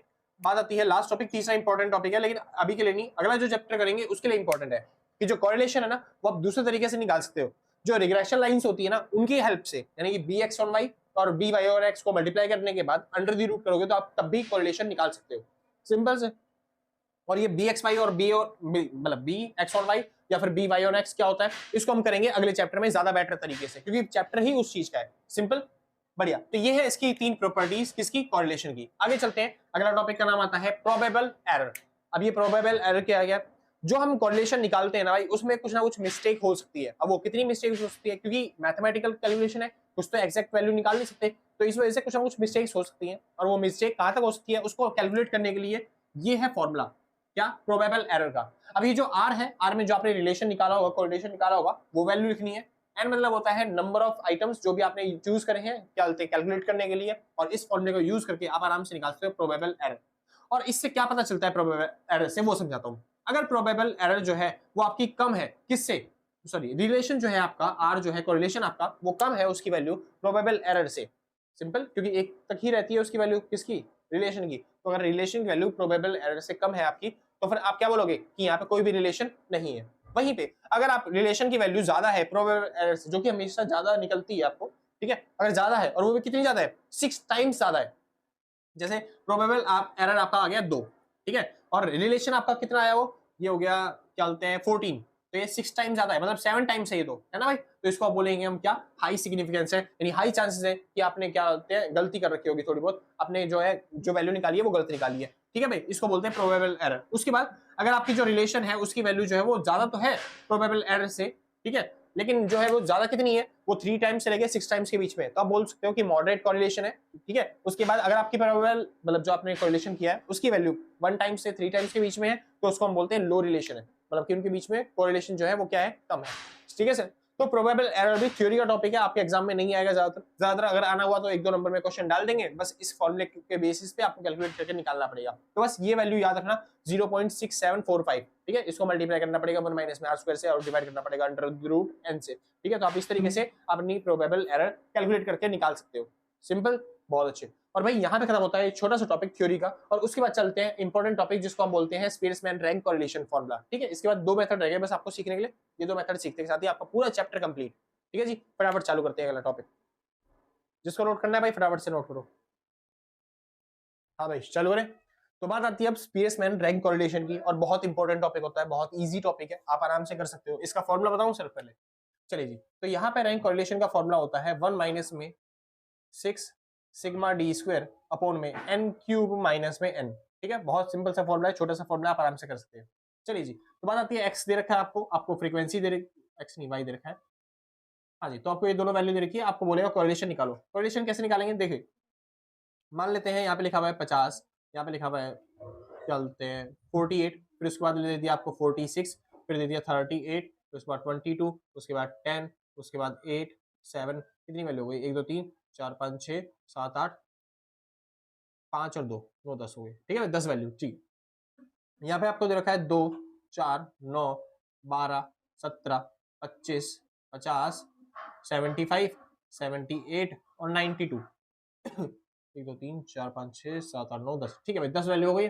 चलिए अब आपको बोलेगा कि इस वैल्यू को सॉल्व करो, तो इस वैल्यू को अच्छा थोड़ा अच्छे तरीके से समझा देता हूँ क्योंकि बीच में हो सकता है गड़बड़ हो जाए आपसे समझने में, ठीक है। तो यहाँ पे एक बार कर देते हैं भाई कि यहाँ पे हो गया है 10 और यहाँ पे हो गया है 15, ठीक है ना इतना, नहीं इधर 25 कर देता हूँ, ज्यादा बेटर रहेगा। चलिए अब यहाँ पे आपको कोरिलेशन निकालना है और ये कोरिलेशन का सबसे इजीएस्ट टॉपिक होता है रैंक कोरिलेशन। तो यहाँ पे आपको सबसे पहले रैंकिंग देनी पड़ती है। अब वो आपकी मर्जी है कि आप असेंडिंग में देना चाहोगे रैंकिंग या फिर डिसेंडिंग में देना चाहोगे, बस आपको क्या करना है, इजिली आपको रैंकिंग देनी है। अब रैंकिंग कैसे देंगे, देखिए बहुत सिंपल सर, जैसे मैं फॉर एग्जाम्पल मैं असेंडिंग मेथड का यूज करता हूँ, तो मैं बार बार असेंडिंग मेथड से रैंकिंग देना चालू कर दूंगा, ठीक है भाई। तो असेंडिंग में सबसे छोटी वैल्यू कौन सी है, इनमें से सबसे छोटी वैल्यू है 2, तो मैं इसको दूंगा फर्स्ट रैंक, ठीक है। उसके ऊपर इससे बड़ी वैल्यू कौन सी है 5, तो इसको दूंगा मैं सेकंड रैंक, इसको सेकंड एक्स पे बिठाएंगे, इसको थर्ड एक्स पे, ये और बड़ा है उससे, इसको फोर्थ पे, और इससे बड़ा कौन सा है 10, तो इसको फिफ्थ रैंक पे, इसके बड़ा कौन सा है 22, तो इसको सिक्स पे, इसको 7 पे, इसको 8 पे, इसको 9 पे और इसको 10 पे बैठाएंगे।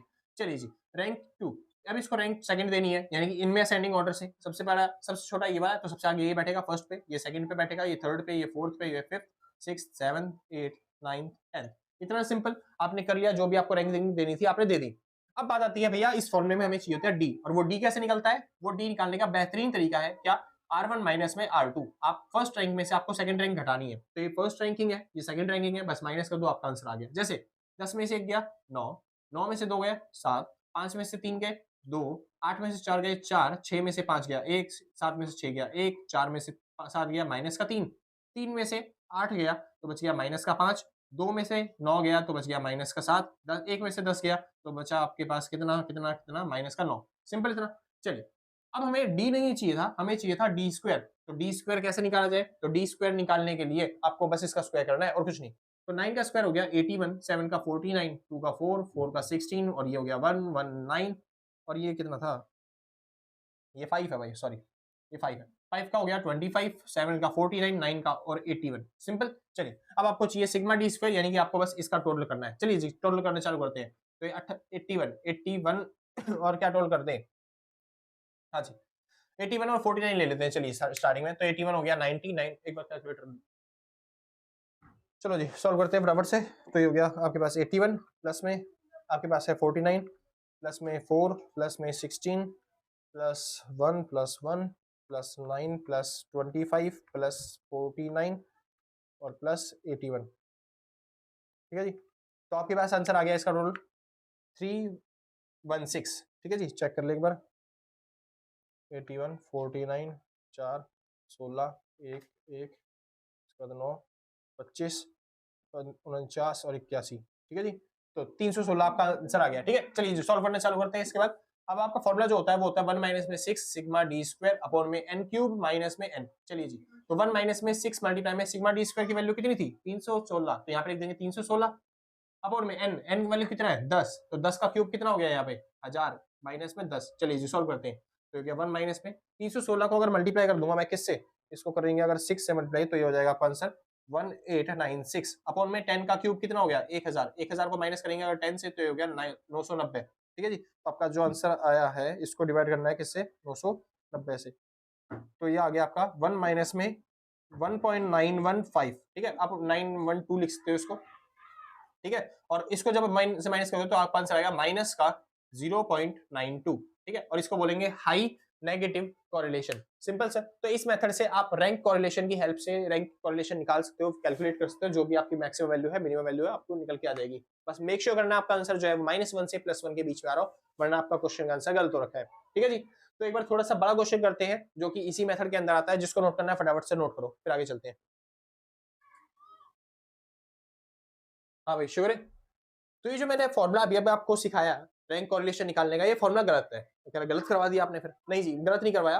अगर सिंपल सा टॉपिक आया तो ये फॉर्मुला लग जाएगा, लेकिन एक्चुअल में इतना छोटा फॉर्मुला है नहीं। एक्चुअल में देखा जाए तो फॉर्मुला बहुत बड़ा है। एक बार लिख के दिखाता हूँ फॉर्मुला है क्या। तो फॉर्मुला है आपका रैंक कोरिलेशन निकालने के लिए कौन सा 1 माइनस में 6, ठीक है, सिग्मा डी स्क्वायर प्लस में 1/12 m1 का क्यूब माइनस में m प्लस में m 1/12 m2 का क्यूब माइनस में m2 प्लस में 1/12 m3 का क्यूब माइनस में m3 और एंड सो ऑन, ऐसे ही चलता जाएगा। ठीक है जी, तो ये है आपका मेन फॉर्मूला, बड़ा फॉर्मूला जो आप एक्चुअल में पढ़ोगे, और अपोन में आ जाएगा n क्यूब माइनस में n। अच्छा, ये जो डाई लाइन है ना, ये वन है, जो ये बाहर है उससे उसके अंदर नहीं है। ठीक है, तो ये याद रखना, सिंपल। और इसको थोड़ा छोटा कर देता हूँ फॉर्मूले को, तो यहाँ पे ही मान लो ये लिखा हुआ है, और इसके बाद एंड सो ऑन ऐसे ही चलता जाएगा। ठीक है भाई, तो ये फॉर्मूला इतने पे, ताकि वहां पे सवाल समझा पाऊँ। समझ में आ गया? चलिए, तो ये है आपका मेन एक्चुअल फॉर्मूला जो कि आपके एग्जाम्स में आएगा, और आपको इसी के ऊपर प्रिपेयर करना है। ठीक है, अब यहाँ पे ये जो भैया आपने नया ड्रामा दे दिया एम वाला, ये एम वाला सिस्टम है क्या? एम का मतलब होता है अगर कोई वैल्यू आपकी रिपीट हो रही है तब उसको कैसे रैंक देनी है। ठीक है, अगर कोई वैल्यू रिपीट हो रही है तो उसको कैसे रैंक देनी है, बस आपको इतना समझना है। अब चलिए जी, शुरू करते हैं अपने टॉपिक के साथ। मान लेते हैं एक एक्स दे रखा है और एक आपको दे रखा है वाई। अब मान लेते हैं क्लास के अंदर बच्चे हैं जो कि मैंने टेस्ट लिया तो वो 100 में से कुछ नंबर लेके आते हैं। तो एक बच्चा जो है वो 10 में से 10 लेके आया, मतलब 100 में से 10 लेके आया, दूसरा 20 लेके आया, अगला फिर 10 लेके आया, अगला फिर 30 लेके आया, अगला फिर 10 लेके आया, फिर अगला बच्चा जो है वो लेके आया है क्लास में 40 नंबर, अगला बच्चा लेके आया 50 नंबर, अगला बच्चा लेके आया 60 नंबर, अगला बच्चा जो है वो लेके आया है कितने, फिर से 50 नंबर, फिर अगला बच्चा 70 नंबर लेके आ गया। एक बार चेक कर लेते हैं कितनी वैल्यू हो गई, 3 4 5 6 7 8 9 और 10। चलिए 10 हो चुकी है।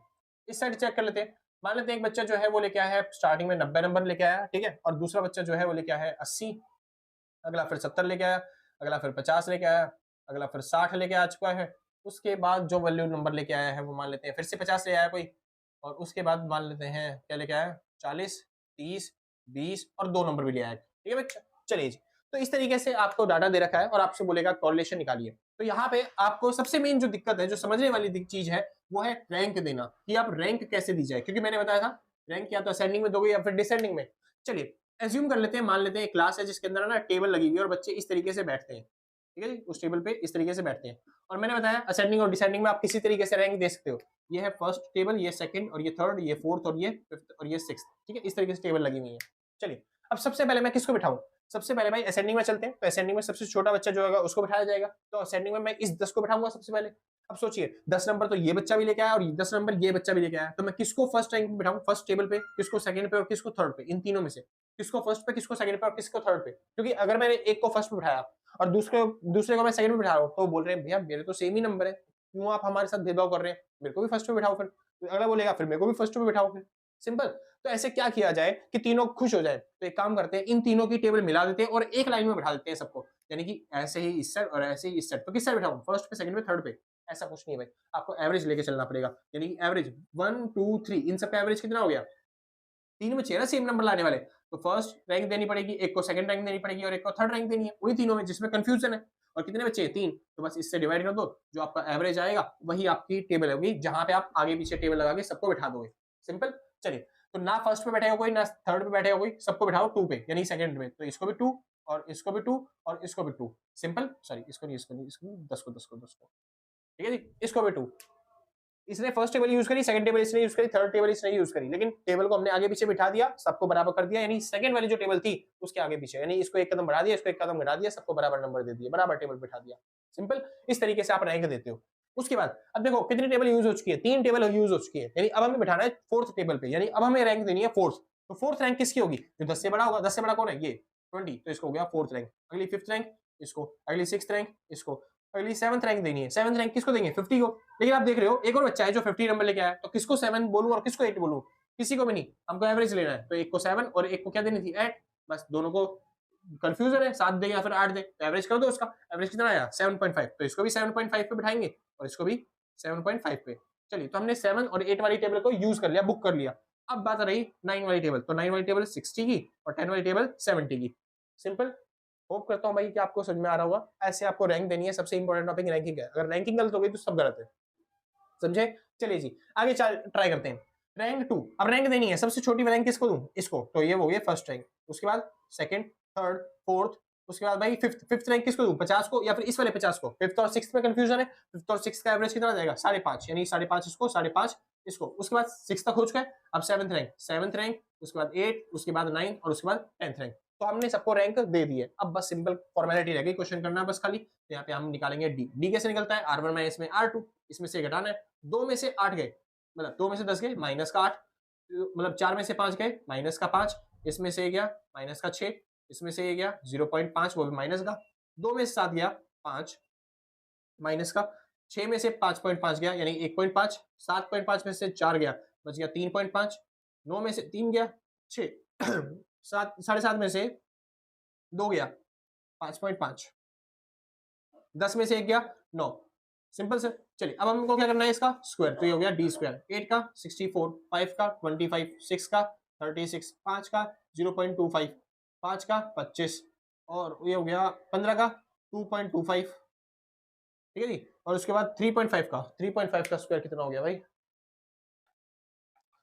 35 का स्क्वायर, ये हो गया भाई 12.25। उसके बाद 6 का 36 और 5 55 का 55 मल्टीप्लाई बाय 55, ये हो गया भाई 30.25। चलिए जी। उसके बाद 9 का 81। चलिए जी, अब इसको टोटल करना है, फटाफट से चालू करते हैं। तो हमारे पास सबसे पहले जो वैल्यू है, सबसे पहले है 64 प्लस में 25 प्लस 36 प्लस में 0 है, 0 प्लस में 25 है, प्लस में 2 प्लस में 12 प्लस में 36 प्लस में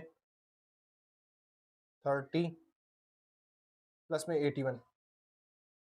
चलिए जी, तो हो गया 311। 311 के बाद 1 2 3 4, ये हो गया 312। तो 312 आपका इसका टोटल आ रहा है, चेक कर लो एक बार। 64 45 36 0.25 हो गया, 25 हो गया, उसके बाद 2 हो गया, 12 हो गया, उसके बाद 36 हो गया, 30 हो गया, और उसके बाद 81 हो गया। चलिए भाई, तो 311 आ रहा था, पॉइंट पॉइंट वाले जोड़ लिए तो फिर ये हो गया 312। ठीक है, चलिए अब चालू करते हैं, फॉर्मूला लगाते हैं, फॉर्मूले के अंदर वैल्यू पुट करते हैं। फॉर्मूला ये वाला था। चलिए, तो रैंक कोरिलेशन, यहीं से यहाँ से थोड़ा सा, चलिए रैंक कोरिलेशन का फॉर्मूला क्या बन गया, 1 माइनस में 6 ब्रैकेट में सिग्मा डी स्क्वायर आया 312 प्लस में 1 अपॉन में 12 एम। एम मतलब क्या होता है, अब एम समझिए। एम मतलब जो भी वैल्यू रिपीट हो रही है, तो इस डाटा के अंदर रिपीट कौन सी हो रही थी, पहली वैल्यू जो रिपीट होती है वो थी 10। कितनी बार रिपीट हो रही थी, 3 बार, यानी कि हम 10 को बोलेंगे M1। ठीक है, और ये कितनी बार रिपीट हो रही है, ये हो रही है 3 बार रिपीट, तो रिपीटेशन हो गया 3। चलिए दूसरी वैल्यू कोई रिपीट हो रही थी, हाँ जी रिपीट हो रही थी, क्या 50, तो M2 क्या हो गया 50, और ये कितनी बार रिपीट हो रहा है, 2 बार, तो M2 की वैल्यू कितनी हो गई 2। इसमें कोई चीज रिपीट हो रही थी, हाँ जी रिपीट हो रही थी, कौन सी चीज रिपीट हो रही थी भैया, 50 रिपीट हो रहा था फिर से, और यहाँ पे इस वाले 50 को क्या बोलेंगे हम, इसको बोलेंगे भैया M3, और M3 कितनी बार रिपीट हो रहा था, 2 बार, तो इसलिए M3 की वैल्यू कितनी हो गई 2। इतना सिंपल, हमने सारे M की वैल्यू निकाल ली, जो भी रिपीट हो रहा था उसकी वैल्यू आ गई। अब सॉल्व करते हैं। पहला M1 की वैल्यू कितनी है 3, तो 3 पुट करो, ये हो गया 3 का क्यूब माइनस में 3 प्लस में 1/12। अब क्या आता है, अब आता है M2 कितना है 2, तो ये हो गया 2 का क्यूब माइनस में 2 प्लस में 1/12। अब आता है M3 कितना है, M3 भी 2 ही है, तो ये हो गया 2 का क्यूब माइनस में 2। अब जी सॉल्व करना है बस आपको, आपका क्वेश्चन खुद सॉल्व हो गया। अपॉन में n कितना है 10, तो 10 का क्यूब माइनस में 10। चलिए जी सॉल्व करना चालू करते हैं। तो इसको सॉल्व, देखो ये चीजें सॉल्व करना बहुत ईजी है, बहुत सिंपल है। कैसे सॉल्व करते हैं देखिए, 3 का क्यूब कितना होता है, 3 3 जा 9, 9 3 जा 27, और अगर 27 में से 3 गया बच गया 24, कितना बच गया 24, और अपोन में सामने क्या लिखा हुआ है 12 डिवाइड में, तो इससे कट गया, आपका आंसर आ गया 2। ऐसे आंसर आएंगे सिंपल सा। इसको सॉल्व करते हैं, 2 का क्यूब कितना हो गया 8, 8 में से 2 गया 6, तो ये हो गया 6, 6 बटे में आगे क्या लिखा हुआ है 12, और 12 से कट गया, कितना आंसर आया 0.5। सिंपल, यहाँ पे भी 0.5 आया। चलिए तो मतलब क्वेश्चन क्या बन गया, ये बन गया 1 माइनस में 6 ब्रैकेट में 312 प्लस में 1, सॉरी 1 नहीं, यहाँ पे आया था कितना 2, तो ये 2 प्लस में 0.5 प्लस में 0.5, ये ब्रैकेट बंद, अपॉन में 990। चलिए जी इसको सॉल्व कर लेते हैं। तो 12 13 14 15, 15 इसको 315 को 6 से मल्टीप्लाई करना है, तो 1 माइनस में 6 को मल्टीप्लाई करना है 315 से, तो 15 से कितना होता है 15 6 जा 90, और क्या बोलते हैं 3 6 जा 18, 18 और 90, 18 90 अपॉन में ये हो गया 990। ठीक है जी, अब बस सॉल्व कर देते हैं इसको, 18 90 को इससे डिवाइड करके, ये हो गया 18 90 डिवाइडेड बाय 990, तो आपका आंसर आ रहा है भाई 1.90, तो हो गया 1 माइनस में 1.909। ठीक है जी, 91 मान लेते हैं इसको एवरेज करके। ठीक है, और ये आपका आंसर आ जाएगा 0.91, वो भी माइनस का, तो ये आपका आंसर आ गया रैंक कोरिलेशन। ठीक है सर, चलिए जी, तो मोस्ट इंपोर्टेंट टॉपिक था। एक तो मैंने बताया कबूतर खाना सबसे मोस्ट इंपोर्टेंट टॉपिक है जो आपके एग्जाम में आते ही आता है। दूसरा ये सबसे मोस्ट इंपोर्टेंट टॉपिक है, इस चैप्टर में से अगर कुछ आना हुआ तो इन दोनों में से आएगा। वो कबूतर खाना सबसे मोस्ट इंपोर्टेंट है, वो तो आते ही आता है, लेकिन इसके भी आने के चांसेस बढ़ जाते हैं क्योंकि वो आ रहा है टॉपिक अगर। ठीक है जी। तो ये 2 टॉपिक मस्ट है कि आपको प्रिपेयर करके ही जाना पड़ेगा एग्जाम से पहले, क्योंकि आपको देखने को मिल ही जाएगा एग्जाम्स के अंदर ये वाले टॉपिक। ठीक है जी। चलिए उसके बाद बस एक लास्ट टॉपिक रह गया, बस छोटा सा टॉपिक है, बहुत ही आसान सा है। अब हमको करना है non current deviation method. Non current deviation method करते के साथ ही आपका पूरा चैप्टर फिनिश हो जाएगा। ठीक है जी। तो फटाफट से चालू करते हैं, जिसको नोट करना है फटाफट से नोट करो। ठीक है जी। हाँ भाई, तो शुक्र है। तो अभी ये लास्ट टॉपिक आता है जिसका नाम है नॉन करंट डेविएशन मेथड, और इस मेथड से आपका जो पूरा चैप्टर है वो खत्म हो जाने वाला है। और बहुत ही सिंपल मेथड है, बहुत ही आसान मेथड है। एक बार फॉर्मूला समझते हैं, फिर उसके बाद आगे चलते हैं। तो यहाँ पे अगर आपको कोरिलेशन निकालना है तो उसका फॉर्मूला होता है plus minus under the root plus minus 2c minus में n अपॉन में n। ठीक है जी। और इस फॉर्मूले को करते के साथ ही आपको जो चैप्टर है वो खत्म हो जाएगा। अच्छा, ये प्लस माइनस से टेंशन मत लेना। प्लस माइनस कहता है कि आपकी कोई भी वैल्यू है उसको आपको पॉजिटिव में चेंज करने के लिए या फिर नेगेटिव में चेंज करने के लिए बस ये प्लस माइनस लगा गया, क्योंकि रूट जो होता है, रूट के अंदर कोई भी नेगेटिव वैल्यू है तो आंसर नहीं आएगा। तो इस वजह से नेगेटिव को पॉजिटिव में चेंज करने के लिए बस ये प्लस माइनस लगाया गया है। अगर पॉजिटिव वैल्यू है तो प्लस का यूज करना, नेगेटिव वैल्यू है तो माइनस का यूज करना, ताकि वो पॉजिटिव चेंज हो जाए, मतलब आपका आंसर पॉजिटिव में आए। ठीक है भाई, इस तरीके के लिए यूज करना बस खाली। ठीक है जी। और जो वैल्यू अंदर यूज करोगे उसका उल्टा बाहर यूज करनी है। ठीक है जी। चलिए जी, शुरू करते हैं फटाफट से। अब ये फॉर्मूला क्या कहता है? फॉर्मूला कहता है बस आपको ना ये जो रिलेशन मतलब कोरिलेशन निकालना है, यहाँ पे आपको वैल्यूज की कोई जरूरत नहीं है, बस आपको चेंज देखना है वहां पे चेंज कैसा हो रहा है, चेंज पॉजिटिव में है या फिर चेंज नेगेटिव में है। जिस हिसाब से आपके पास चेंज होगा उसी हिसाब से वैल्यू आप कैलकुलेट करोगे। चलिए जी। और यहाँ पे सबसे पहले हम निकालेंगे क्या, dx, और निकालेंगे हम dy। ठीक है। और फिर हमारे पास आएगा क्या, c। और c कैसे निकलता है?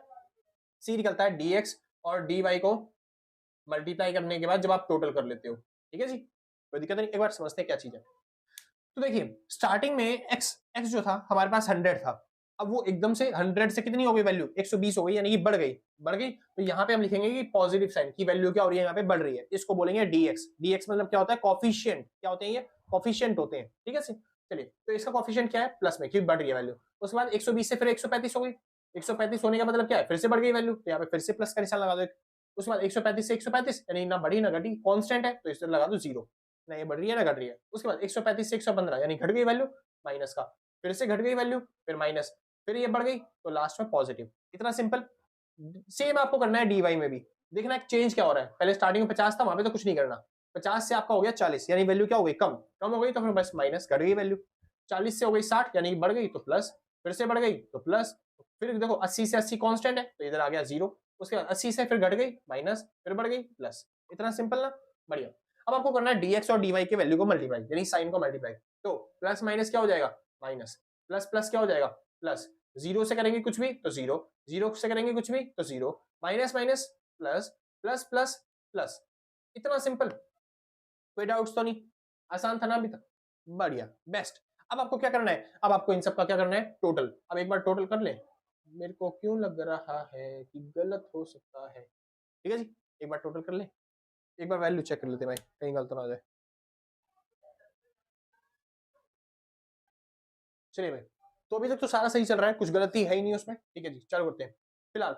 अब आपको क्या करना है, बस खाली इसका टोटल, क्योंकि सी मतलब क्या होता है, इन सब का टोटल। चलिए जी, टोटल करते हैं। अब देखो ध्यान से, टोटल करने में दिक्कत मत करना।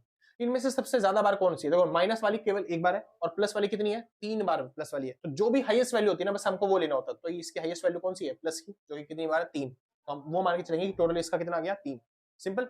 अब जी फॉर्मूले में वैल्यू पुट करनी है और आपको सॉल्व करना है। अब कैसे वैल्यू पुट करेंगे, देखिए कोरिलेशन निकालने के लिए ये होता है plus minus under the root plus minus 2c minus में n अपॉन में n। ठीक है।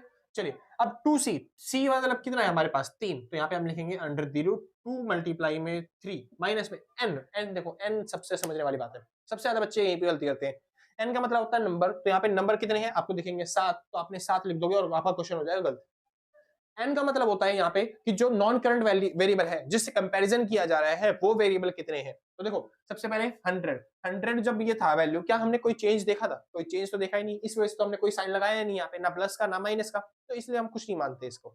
सिंपल। तो इसको काउंट भी नहीं करना, हमने जो चेंज देखा वो तो अगले से चालू हुआ ना, तो इसलिए हम अगले से काउंट करेंगे। तो 1 2 3 4 5 6 कितने वेरिएबल है, कितनी बार चेंजेस हुए, 6 बार, तभी तो साइन कितनी बार आए, 6। तो बस एन की जगह कितना आएगा, 6, तो अपॉन में हो गया 6, 2 3 हो गया 6, और ये हो गया अंडर द रूट 0 अपॉन में 6, और इसका आंसर कितना आ जाएगा, 0। यानी कि यहाँ पे इस पूरे डाटा के अंदर कैसा रिलेशन है, नो रिलेशन, कोई भी रिलेशन नहीं है, कभी भी बढ़ जाता है कभी भी घट जाता है, कोई रिलेशन दिखाई नहीं दे रहा हमको। सिंपल सा। तो ये था आपके पास नॉन करंट डेविएशन मेथड, जिसमें आप केवल डेविएशन से चेंजेस देख के आप आराम से वहां पे कॉरिलेशन निकाल सकते हो। और यहाँ पे इतना करने के बाद आपका होता है पूरा पूरा चैप्टर खत्म। बस दो टॉपिक सबसे ज्यादा मोस्ट इंपॉर्टेंट है आपके, एक तो कबूतर खाना जो आपको समझाया था, दूसरा आपके पास रैंक कॉरिलेशन का एम वाला मेथड जो इससे पहले हमने टॉपिक किया था। ठीक है, बस ये दो टॉपिक करके चले जाओ, बेस्ट आपका पेपर बेस्ट होने वाला है। सिंपल सा। चलिए इस चैप्टर के लिए तो मेरे को लगता है भाई वीडियो समझ में आ गई होगी। तो अगर समझ में आई है तो भाई लाइक से सब्सक्राइब पक्का कर देना, और अगर आपने पहले से कर रखा है तो सच बता रहा हूँ भाई साहब, दिल से, कलेजों से, गुर्दों से, फेफड़ों से, शरीर के अंग अंग से थैंक यू है। और आपने नहीं कर रखा अगर पहले थे तो कोई बात नहीं भाई, कोई आफत नहीं आ रही है, हम भी यही हैं, आप भी यही हो। मिलते हैं आपके एग्जाम के बाद, ठीक है। और मेन बात क्या है भाई कि अगर आप नोट्स परचेज करना चाहते हो इस सब्जेक्ट के, नहीं किसी भी सब्जेक्ट के, तो आप इस नंबर पे कांटेक्ट करके नोट्स परचेज कर सकते हो। जो भी मिनिमम अमाउंट होगा व्हाट्सएप पे पेमेंट करने के बाद आराम से आप नोट्स परचेज कर लोगे, कोई दिक्कत तो नहीं, ठीक है। ज्यादा प्राइस होता नहीं, मिनिमम प्राइस में जो भी होगा आपको मिल जाएंगे नोट्स। तो आज के लिए बस इतना ही, मिलते हैं कल सेम टाइम सेम दिन। Ta ta bye bye. जिसको नोट करना है भाई फटाफट से नोट करो, फिर आगे चलते हैं। Bye bye.